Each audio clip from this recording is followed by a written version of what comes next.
February 1943. Winter on the Eastern Front seemed endless. Snow covered everything with a deceptive silence, but beneath that frozen calm, the war raged like a ravenous beast. Just weeks earlier, the Red Army had achieved the unthinkable, the defeat of the German Sixth Army at Stalingrad. For the Soviets, it was the dawn of a new era. For the Germans, the first crack in the facade of invincibility. News of the disaster on the Volga swept through the front like an icy wind. Hundreds of thousands of German soldiers were dead, wounded, or captured. Hitler's pride had been shattered in the ruins of Stalingrad, and the entire southern front of the Wehrmacht was tottering. The Red Army smelled blood. This was the moment to push forward, to exploit the enemy's weakness and reclaim Ukraine. The Soviets launched offensive after offensive. In a matter of days, their forces pushed the Germans out of Kursk, Orel, and Belgorod. The city of Kharkov, one of Ukraine's largest and most important, became the next target. Taking it meant not only a strategic triumph, the control of vital rail junctions and factories, but also a psychological blow that would cut deep into Hitler's prestige. The Wehrmacht seemed on the verge of collapse. The divisions that had survived Stalingrad were exhausted and shattered, retreating in disarray. Entire roads were clogged with columns of men and machines, trucks stuck in snowdrifts, horses frozen dead in ditches, soldiers with broken boots and hollow eyes dragging their rifles through the slush. The myth of blitzkrieg lay buried under the frost. Meanwhile, the Soviets surged forward with unstoppable momentum. Ice-crusted T-34s rumbled westward, their tracks grinding abandoned carts into splinters. Red Army infantry in white camouflage marched through destroyed villages, leaving behind plumes of smoke that marked the path of their advance. For many, this was the long-awaited chance to exact vengeance for the horrors suffered since 1941. In this atmosphere, Kharkov seemed doomed. The city, which had already changed hands twice since the start of the war, braced for a third bloody exchange. Its inhabitants, exhausted and starving, lived among blackened ruins. Cold gnawed at their bones while hunger stalked them daily. When the first Soviet detachments entered the outskirts in February, many believed it was over at last, that the red banner would soon rise above the domes and chimneys of the industrial city. Yet amid the German retreat, there was one man who had not lost his composure: Field Marshal Erich von Manstein. Calculating, cold, and ruthless, Manstein did not see chaos as inevitable defeat, but as an opportunity. While the Soviets celebrated their rapid gains, he prepared a counterstroke few could have imagined. The Red Army was advancing too fast, stretching its supply lines to the breaking point.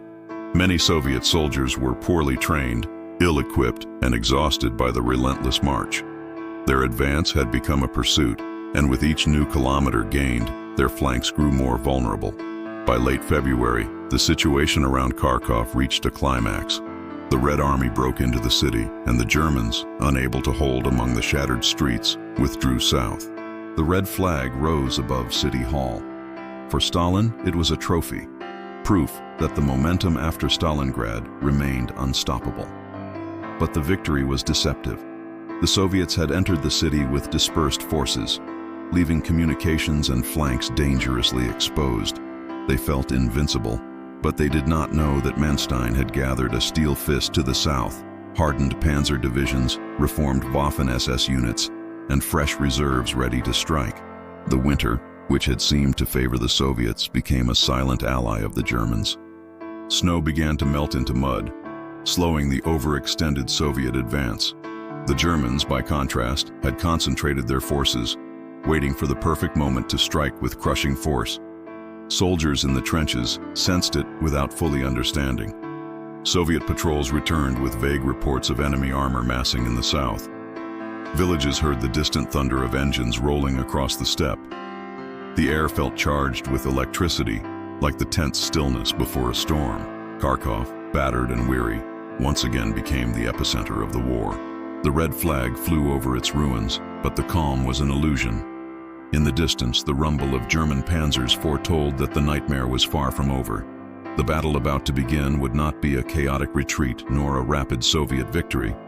It would be a calculated slaughter, a surgical counterstrike designed by Manstein to wrest the initiative back for Germany. The third capture of Kharkov would be remembered not only for its military results, but also for the brutality of its streets, where tanks and men would tear each other apart in a maze of ruins. The winter of 1943 still had horrors left to reveal, and Kharkov, cursed by its geography and history, was about to write yet another bloody chapter on the Eastern Front. While the Soviets celebrated their entry into Kharkov, Manstein's trap was already set. His plan was deceptively simple but devastating in practice. Let the Red Army stretch itself too far, pull its forces apart, and then unleash concentrated armored formations in a counterblow that would tear through their exposed flanks. He was the chess player preparing checkmate, while his opponent still thought victory was in sight. In early March, the German columns began to move. Panzer divisions with soot-blackened insignias, Tiger tanks newly deployed to the front, and Waffen-SS formations hardened by years of combat rolled across the steppe. Their engines growled like mechanical beasts.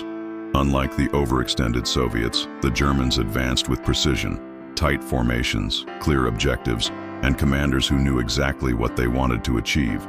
The clash was immediate and brutal. The Soviets, caught off guard by the sudden momentum of the counterattack, found themselves fighting on multiple fronts at once. Entire Red Army flanks collapsed under the pressure of the armored onslaught. Villages that had flown red banners just days earlier now burned at dawn, their streets filled with smoking T-34s, carcasses of steel left behind like twisted tombstones. The Soviet advance, which had looked unstoppable in February, unraveled in a matter of days. Soldiers who survived described the fighting as a storm of fire and steel. The gray sky thundered with artillery, machine guns rattled like chains, and the infamous Stukas screamed in their dives, dropping bombs on Soviet columns bogged down in icy roads. The earth itself shook with each blast, as though the steppe had come alive to swallow men and machines whole. Within 2 weeks, the Red Army was in retreat. Their exhausted, overextended divisions could not withstand the pressure.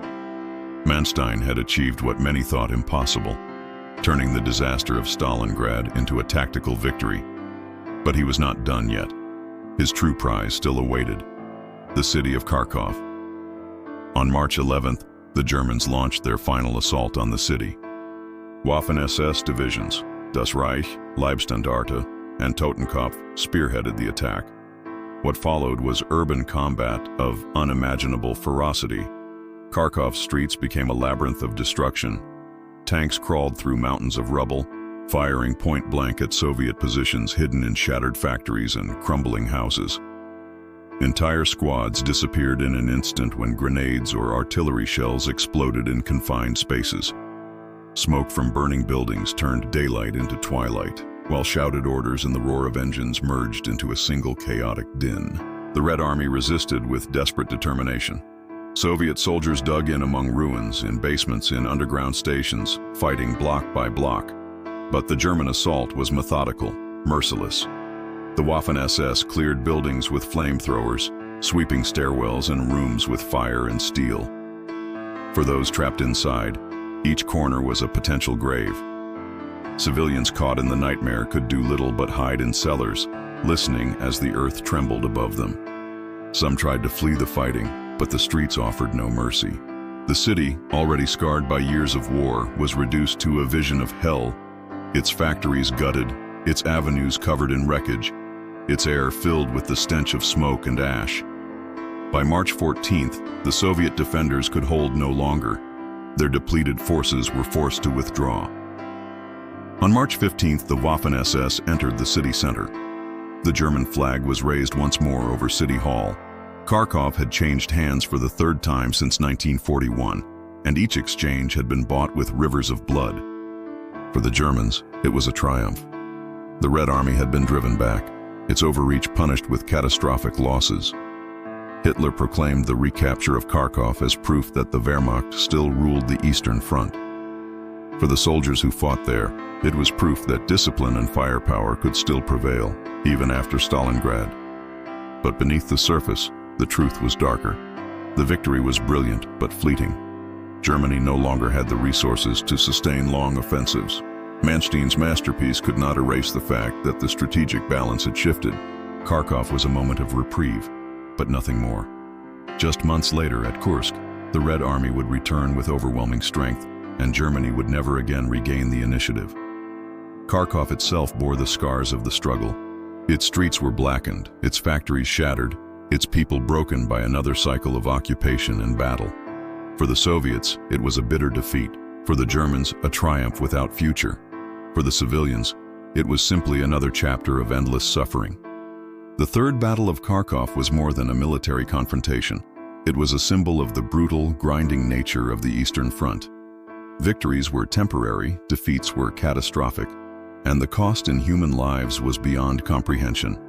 It was the storm that followed Stalingrad, a grim reminder that the war still had many hells left to unleash before its end.